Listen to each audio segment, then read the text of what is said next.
Hi, today's lesson is another one on string bending, and it's just a little exercise that I've come up with to help with string bending accuracy and getting the right pitch when you're bending strings, that kind of thing.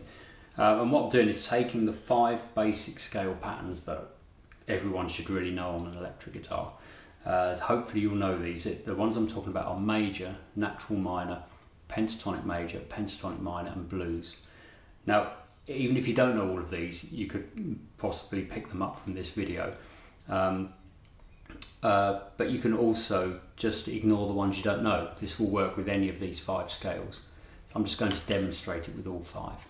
So if I take pentatonic minor first, which is probably the scale that is most common for guitarists, and it's the one you're most likely to know. That's this one. I'm in the key of A for these examples.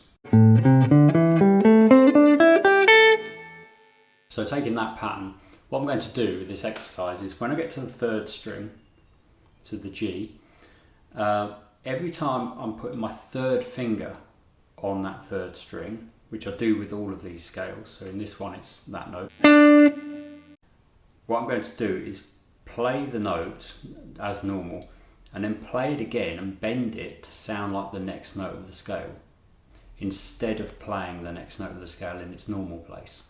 So in the pentatonic minor, that's the note we're talking about. The next note is that. So I'd go instead of. So that means after the bend, the next note would be this one. I'll just demonstrate that quickly. So it's and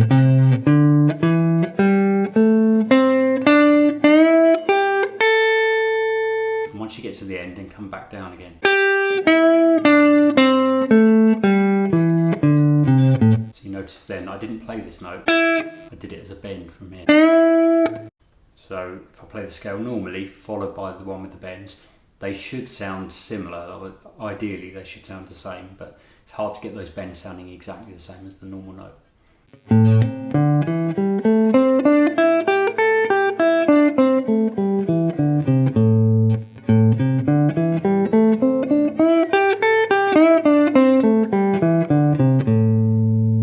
And that's the exercise. So I suggest doing it with that scale.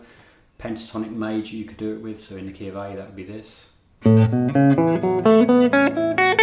So when I get to the third finger note on the 3rd string, play it and then play it again and bend to the next note. So it'd be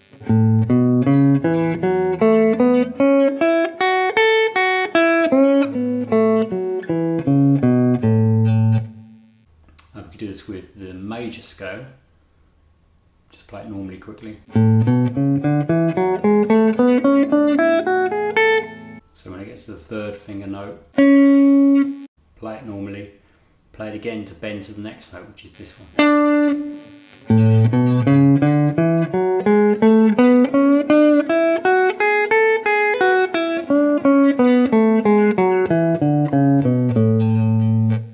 So that's a smaller bend than in the last 2 scales. That's only a semitone, 1 fret. In the other scales it was 4. It's a smaller one.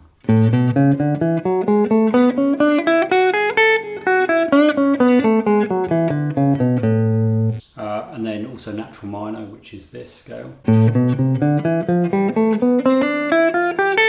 So that would become this.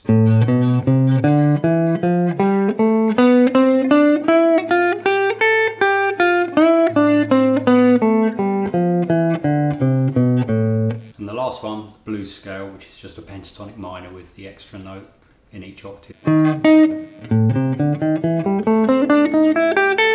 So I'll do that with the bends. I'm going to be playing this one, playing it again and bending it to sound like this one. So it's another semitone one.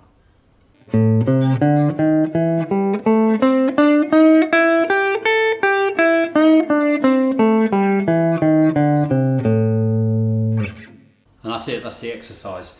It's quite a good one, and the fact that you're using the 5 basic scales, obviously you could do this with any scale pattern, but as long as the 3rd finger lands on the 3rd string at some point. But the fact it's those 5 basic scales is quite good because it sort of reinforces those. If you're not great on those, then it's well worth making sure you know them well. but also it's mainly to develop your ear and try and hear that bend and getting the right pitch. And it's a combination of hearing it but also knowing how hard to push with your third finger. As with any bends, or most bends, third finger is usually the best one. That's what we're using for all of this. But have second finger behind it just to help. That makes quite a big difference. Even if you can do it just with one finger, it will make it a bit easier with two fingers and gives you a bit more control over it. Any questions, please put them in the comments. Please click like if you like this one, and click subscribe if you haven't already done so. Okay, thanks.